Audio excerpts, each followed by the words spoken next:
반갑습니다. 레몬이와 함께하는 4월 26일 정세 1기. 주말은 잘 보내셨습니까? 오늘은 주말은 잘 보내고 이제 부산에 가가지고 이제 다시 또 영상을 찍고 있습니다. 오늘 첫 번째 소식은 코스닥에 대한 얘기를 먼저 하려고 하는데요. 코스닥이 부진한 이유는 5가지가 있습니다. 첫 번째, 유상증자를 반복합니다. 두 번째, 허술한 상패가 기준이 있고, 세 번째, 특례 상장과 바이오에 너무 쏠려 있죠. 사실 특례. 그리고 네 번째, 공과를 뻥튀기를 하고, 다섯 번째, 불분명한 가이던스입니다. 사실 저는 이 5가지를 다 겪어봐가지고 너무 마음이 아픕니다. 사실 요번에 같은 경우는 보면 저는 이번에 처음 이 뉴스를 보면서 느꼈는데 코스피에 비해서 코스닥 같은 경우는 5.6배나 차이가 많이 난다고 합니다. 그래서 코스닥 같은 경우는 사실 개미들이 많이 투자하고 있습니다. 개미들이 원래 접근하기 좋지 않습니까? 뭐 코스피 같은 경우는 우리나라 뭐 삼성이 지금 뭐 20 얼마 가고 22만원을 가고, 그 다음에 SK 하이닉스가 100 얼마를 가는데 코스닥 주식 같은 경우는 1000원짜리도 되게 많고요. 그래서 1000원짜리도 많고, 그 다음에 되게 접근하기 좋습니다. 그래서 개미들이, 저 같은 개미들이 돈을 못 보고 결국은 뭐 처음에는 1000원짜리 주식 샀다가 이 주식을 한 계속 나는 그래 장기 투자자다 해서 쭉 들고 갑니다. 그럼 어느 순간 한 1년쯤 지나면 이 애가 뭐를 하냐면 유상증자를 합니다. 증자 좋아, 증자까지 나도 이제 증자에 또 참여합니다. 참여했다가 6개월 지나 이 사람이 또 이 주식에 대해서 10분의 1 병합을 때립니다. 그럼 제 주식 가치가 100% 떨어지게 되겠습니다. 이러면. 그래서 이 애가 다시 또 주상증자를 합니다. 이 무한 반복이 되면 이 주식이 결국 100원짜리 주식, 우리가 흔히 말하는 동전 주식이 되는 거죠. 네. 이 레몬이도 제가 태어나기 전에 아마 이런 일이 겪어서 듣기에도 좀 한숨이 나는 것 같습니다. 그래서 이 코스닥에 대해서 우리나라가 뭔가 주식에 대해서 하려고 하면 코스피보다는 코스닥에 좀 더 관심을 가져서 해야 되지 않을까 생각이 많이 들고 있고요. 그리고 우리나라가 지금 특례 상장이라고 바이오에 대한 특례 상장을 좀 많이 주고 있는데 2023년도에는 25%였지만 2023년도에는 38%, 25년도에는 43%가 됩니다. 그러니까 쉽게 말하면 코스닥 주식의 43%가 내나 바이오주란 뜻이라죠. 이게 지금 이렇게 되면 쉽게 말하면 우리나라 바이오가 제가 봤을 때는 좋은 바이오도 많은데 이 사기꾼 바이오도 되게 많습니다. 막 갑자기 뭐를 개발을 했니, 약을 개발을 했니 하다가 어느 순간 되면 공시 안 하고 그냥 그 회사가 없어진다거나 그런 경우가 너무 많기 때문에 진짜 바이오를 투자하실 때는 조심히 투자해야 될 것 같고요. 오늘 또 트럼프 소식을 말씀드리려고 하는데, 트럼프가 지금 세 번째 항공모함이 거기 중동에 배치되었다고 합니다.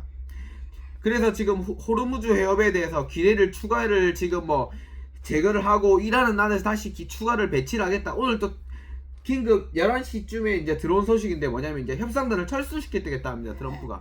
그렇게 되면 내일 주식이 어떻게 될지는 아마 뻔할 뻔짜지 않겠습니까?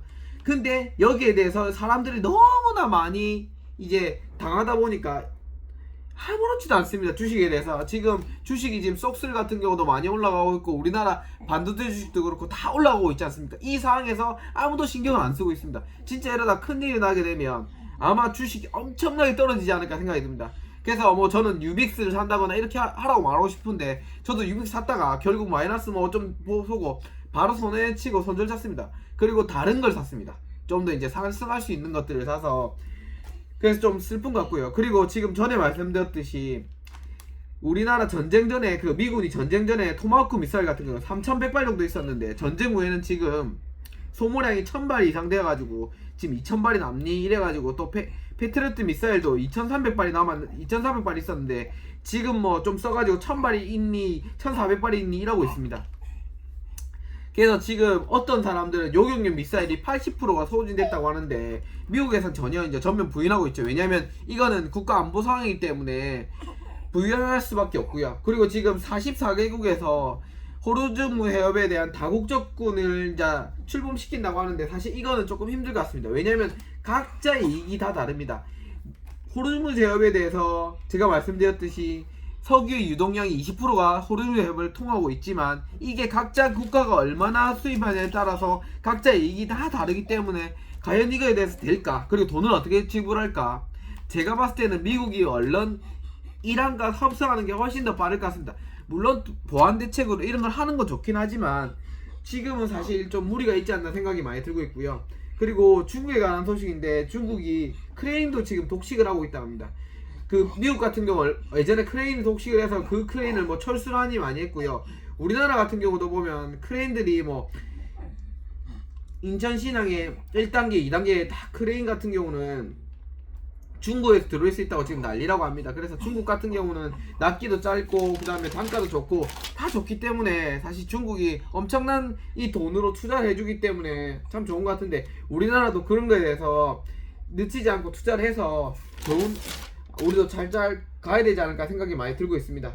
그리고 인텔은 저는 사실 인텔이 이번에 전에 말씀드렸듯이 22% 상승했지 않습니까? 인텔이 정말 대단한 것 같습니다. 저는 인텔이 이거 망할 줄 알았거든요. 왜냐면 이게 메모리 칩도 좀 안 좋고 뭐 디자인도 잘 못하고 막 이런다고 해서 역시 저희 시각이 틀렸죠. 인텔이 뭐 지금 뭐 엄청나게 올라서 정말 좋은 것 같고요. 그리고 오늘은 여기까지 하고요. 모두들 즐거운 월요일이 되셨으면 좋겠고요. 항상 아느냐 레몬이야 레몬이 주다 좋아요는 사랑합니다.